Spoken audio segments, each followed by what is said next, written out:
खलीफा इसके पीछे पीछे गया। थोड़ी दूर 400-450 नफरी का मुहाफिज दस्ता खड़ा था। सुल्तान अयूबी ने लाशें उठवाकर इस दस्ते के सामने रख दी और बुलंद आवाज से कहा, उठ उठ सिपाही उगे अलिफार, लाशों को देखकर बताओ कि ये कौन है। पहले कमानदार और ओहदेदार आए। उन्होंने लाशें देखकर उनके नाम बताए और कहा, ये हमारे दस्ते के सिपाही थे। उनके बाद 8 सिपाही आए। उन्होंने भी लाशों को देखकर कहा कि ये उनके साथी थे। 8 और सिपाही आए, फिर 8 और आए।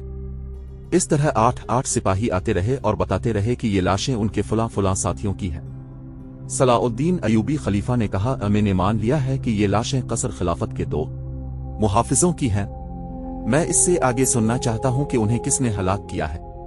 सलाउद्दीन अयूबी ने इस गश्ती संतरी से जिसने उन्हें हलाक किया था कहा कि अपना बयान दोहराए। उसने सारा वाकया खलीफा को सुना दिया। वो खत्म कर चुका तो सुल्तान अयूबी ने खलीफा से कहा, लड़की मेरे पास नहीं लाई गई, वो सूडानी के मेले में फरोख्त होने के लिए गई है। खलीफा खसियाना हुआ जा रहा था। उसने सुल्तान अयूबी से कहा कि वो अंदर चले। सुल्तान अयूबी ने अंदर जाने से इनकार कर दिया और कहा, मैं इस लड़की को जिंदा या मुर्दा बरामद करके आपके हुजूर हाजिरी दूंगा। अभी मैं इतना ही कहूंगा कि हरम की एक ऐसी लड़की का अगवा जो तोहफे के तौर पर आई थी और जो आपकी मनकूहा बीवी नहीं दाश्ता थी, मेरे लिए जर्रा भर अहमियत नहीं रखती। खुदा वह ताल ने मुझे इससे अहम फराइज सूंचे हैं। मेरी परेशानी ये नहीं कि एक लड़की अगवा हो गई है। खलीफा ने कहा, असल परेशानी ये है कि इस तरह लड़कियां अगवा होने लगें तो मुल्क में कानून का क्या हशर होगा। और मेरी परेशानी ये है कि सल्तनत इस्लामिया अगवा हो रही है। सुल्तान अयूबी ने कहा, सब ज्यादा परेशान ना हो, मेरा शोबा सुराग रसानी लड़की को बरामद करने की पूरी कोशिश करेगा। खलीफा सुल्तान अयूबी को जरा परे ले गया और कहा, सलाउद्दीन, मैं एक अरसे से देख रहा हूं कि तुम मुझसे खींचे रहते हो। मैं नजम अल-दीन अयूब सुल्तान सलाउद्दीन अयूबी के वालिद मोहतरम का बहुत एहतराम करता हूं, मगर तुम्हारे दिल में मेरे लिए जर्रा भर एहतराम नहीं है। और मुझे आज बताया गया है कि जामे मस्जिद के खतीब अमीर अल आलम ने यह गुस्ताखी की है कि खुतबे से मेरा नाम हटा दिया है। मुझे रजब ने बताया है कि मैं उसे इस गुस्ताखी की सजा दे सकता हूं। मैं तुमसे पूछना चाहता हूं कि इसने तुम्हारी शाह पर तो ऐसा नहीं किया। मेरी शह पर नहीं, मेरे हुक्म पर उसने खलीफा का नाम खुतबा से हज़्फ किया है। सुल्तान अयूबी ने कहा, सिर्फ अब का नाम नहीं बल्कि हर इस खलीफा का नाम खुतबे से हटा दिया गया है जो अब के बाद आएगा और जो इसके बाद आएगा। क्या यह हुक्म फातमी खिलाफत को कमजोर करने के लिए जारी किया गया है? खलीफा ने पूछा, मुझे शक है कि यहां अब्बासी खिलाफत लाई जा रही है। हुजूर बहुत बूढ़े हो गए हैं। सुल्तान अयूबी ने कहा, कुरान ने शराब को इसीलिए हराम कहा है कि इससे दिमाग माऊफ हो जाता है। सुल्तान ने जरा सोच कर कहा, मैंने फैसला किया है कि कल से आपके महाफिल दस्ते में रद्दो बदल होगा और रजब को मैं वापस लेकर आपको नया कमानदार दूंगा, लेकिन मैं रजब को यहां रखना चाहता हूं। खलीफा ने कहा, मैं हुजूर से दरख्वास्त करता हूं कि फौजी मामलात में दखल देने की कोशिश न करें।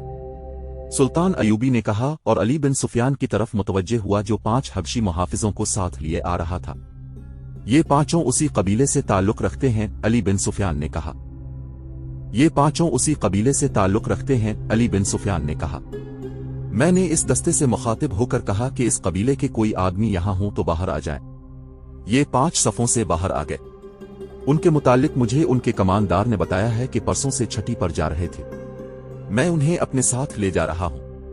लड़की के अगवा में उनका हाथ हो सकता है। सलाउद्दीन अयूबी ने रजब को बुलाकर कहा, कल यहां दूसरा कमानदार आ रहा है, अब मेरे पास आ जाएंगे। मैं आपको मंजन कुहे की कमान देना चाहता हूं। रजब के चेहरे का रंग बदल गया। इम हरारा को घोड़े पर डाले हुए जब वो 2 हबशी इतनी दूर निकल गए जहां उन्हें ताकुब का खतरा न रहा तो उन्होंने घोड़े रोक लिए। लड़की एक बार फिर आजाद होने को तड़पने लगी। हबशियों ने इसे कहा कि इसका तड़पना बेकार है। अब अगर इसे वो आजाद भी कर दें तो वो इस रेगिस्तान से जिंदा नहीं निकल सकेगी। उन्होंने ये भी कहा कि वो उसे बेआबरू नहीं करना चाहते।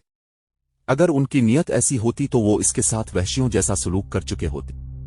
अहम इरारा हैरान थी कि उन्होंने उसे छेड़ा तक नहीं था। उन्हें तो जैसे एहसास ही नहीं था कि इतनी दिलकश लड़की उनके रहम व करम पर है। इनमें से एक ने जो मारा जा चुका था, मरने से पहले इसके सामने घुटनों के बिल बैठकर इल्तिजा की थी कि वो तड़प तड़प कर अपने आप को अजियत में ना डाले। इम इरारह ने उनसे पूछा कि उसे कहां ले जाया जा रहा है, तो उसे जवाब दिया गया कि वो उसे आसमान के देवता की मलिका बनाने के लिए ले जा रहे हैं। उन्होंने लड़की की आंखों पर पट्टी बांध दी और अलिफाटे कर घोड़े पर बिठा दिया। उसने आजाद होने की कोशिश तर्क कर दी। उसने देख लिया था कि यह कोशिश बेसूद है। घोड़े चल पड़े और इरारह एक हबशी के आगे घोड़े पर बैठी हिचकोले खाती रही। एक जगह रुककर उसके मुंह में पानी डाला गया और घोड़े चल पड़े।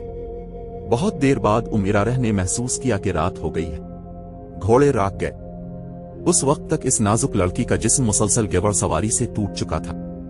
दहशत से इसका दिमाग बेकार हो गया था।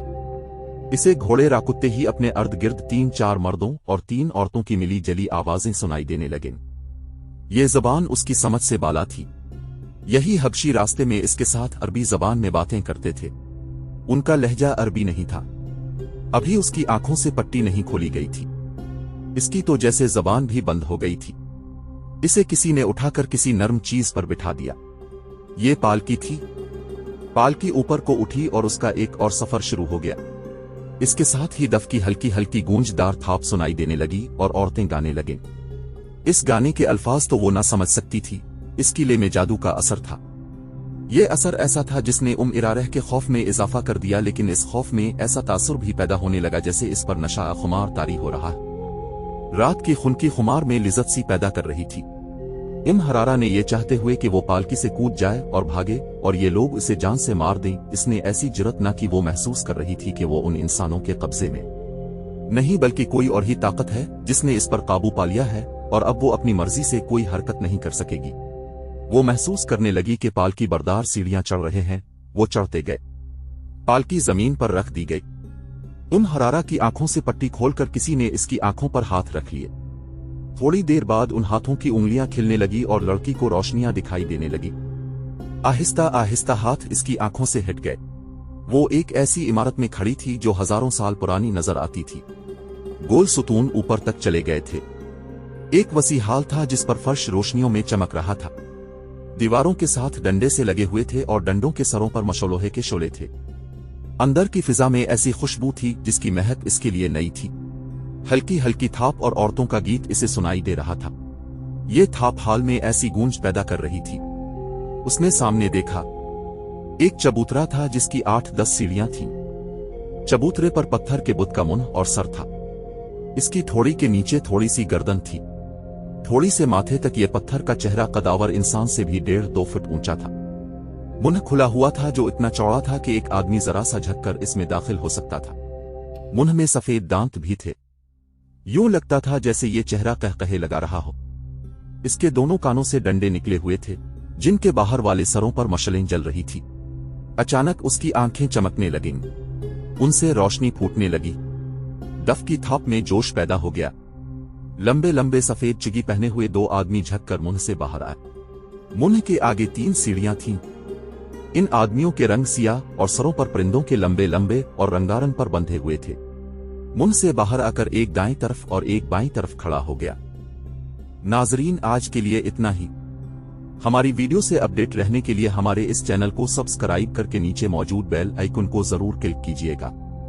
आपके साथ इंशाअल्लाह जल्द मुलाकात होगी इसी कहानी की नई किस्त के साथ। तब तक के लिए अपना बहुत सा ख्याल रखिएगा।